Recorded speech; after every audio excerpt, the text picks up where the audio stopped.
Salve ragazzi, sono Riccardo e adesso vi racconterò una storia.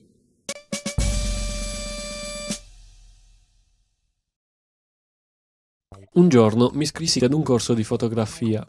L'insegnante era esperto e molto preparato. Non solo ci insegnò gli aspetti tecnici legati alla luce e alla composizione, ma riuscì a sviluppare la nostra sensibilità artistica e a metterla allo scoperto per risaltarla e renderla più forte che mai. Ognuno di noi era riuscito ad avere un suo stile definito e riconoscibile. Così pensammo fosse una buona idea organizzare una nostra mostra personale. La sala era piena.